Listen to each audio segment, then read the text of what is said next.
there are a lot of misconceptions about what meditation is. And even beyond that, there's a lot of variation in meditative practice. So it's not some thing where it's like this is what meditation is and this is what meditation is not.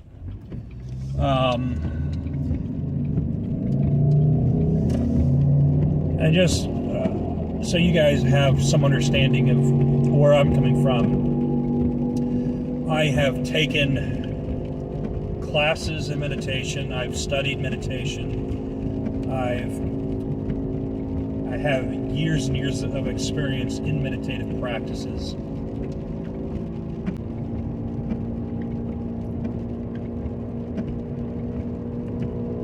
The kind of meditation that I'm more fascinated by, it would seem, is the kind of meditation that is not what people typically think of when they think of meditation. When I meditate, I do have a stance that I take. I do keep my back straight. In fact, it actually goes back, there was a dream I had. Maybe it was a vision. But there was a dream I had where there's this woman, and she seemed to be of East Asian descent, though I'm not sure exactly where from East Asia, but she seemed to be of East Asian descent. And in this dream or vision, she showed me the mudra that I was supposed to engage in, and she instructed me to keep my back straight. And in the past, keeping my back straight, I remember I had a friend who, he was a member of the Self-Realization Fellowship, and he used to practice yoga, along with various forms of meditation. And for him, it was very important to keep my back straight. Now, the mudra that she introduced me to, I'm not sure if I've seen that before, or if that was something that was unique to the vision. Anyway, ever since I had that dream, I have, from time to time, taken a little bit of time to meditate in that stance. And when it comes to meditation, a lot of people get this idea in their head that you have to meditate for 30 minutes, for an hour, for 3 hours. They often have this idea that meditation that it has to be a certain length of time. And although there are great benefits that can emerge from doing long meditation, but a lot of people are discouraged because of that. So I try to encourage people with the reality that meditation, you can do it for less than a minute. Will you benefit more if you do it for 3 hours? Maybe. But I think it's really important to be able to exercise the mind, to be able to put oneself into a meditative mindset for less than a minute, 2 minutes, 3 minutes, 5 minutes, 15 minutes, when we have the time. I think for me, it's more important that we take the time to meditate than to be overly focused on the length of time we meditate.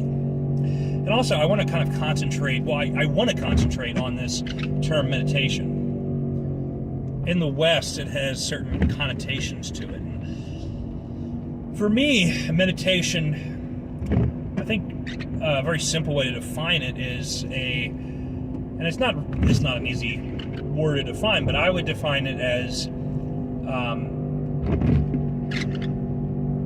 exercise of the mind. I think in the simplest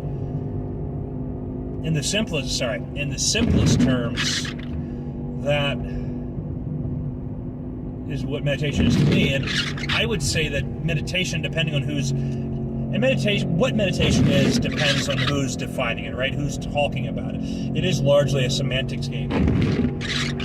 But when I talk about meditation, I am referring to a number of things. At least I could be, including yoga, pranayama, mindfulness activities,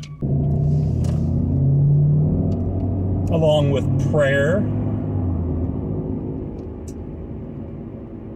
Also, and there are probably other forms of meditation that I'm not even touching upon, but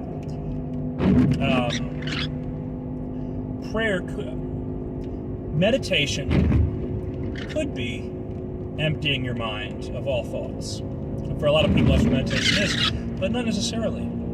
For me, one of the meditations that I engage in is watching my thoughts.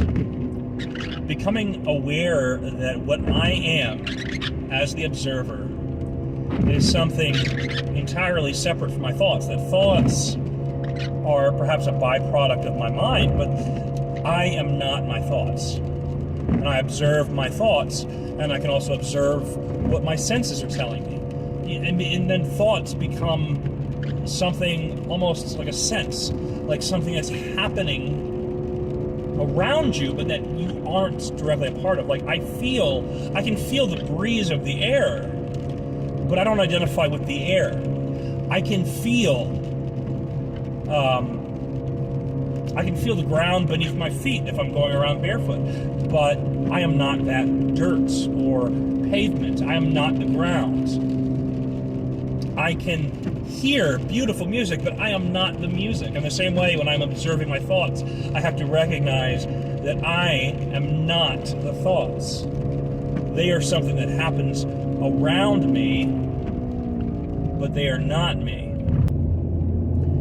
And I want to take a moment to also talk about how prayer is definitely a form of meditation. Prayer is a very important form of meditation in the West. It's something that's very common, and it's something that a lot of people, even if they don't participate in what we normally, that a lot of people associate with meditation, they often associate it with a lack of thought, but meditation isn't necessarily clearing your mind of thoughts, or even observing your thoughts. It can be concentrating on a single concept or idea, or a group of concepts or ideas. And I think that prayer kind of encompasses that kind of mentality. That kind of falls into that categorization, right? Where you're focusing on one thing. And when you're praying, you might be focusing on healing someone. You might be focusing on God. You may be focusing on attaining greater peace or easing suffering somewhere. But you're focusing on one thing or a group of things, and that is meditation. Now, Christians like myself often find ourselves meditating in other ways too. It's not uncommon for that kind of language. For example, I believe it was Joseph Smith Jr., a very famous Christian who talked about meditating on things. I think if I'm not mistaken, I believe he did. I could be mistaken, but I believe he did.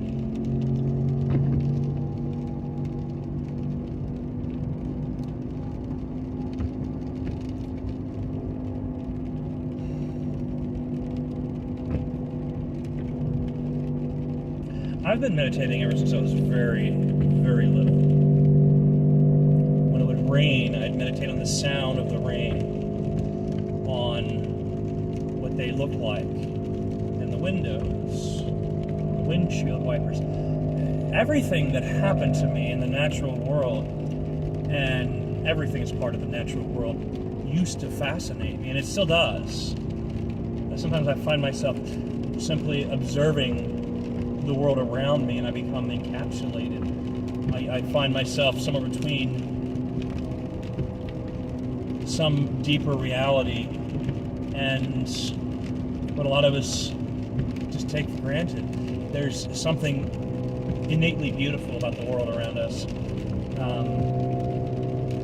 and it doesn't take going necessarily to some far and distant place, going up into the mountains or into the woods to fast or into the desert. We can find beauty everywhere if we know not where to look, but how to look.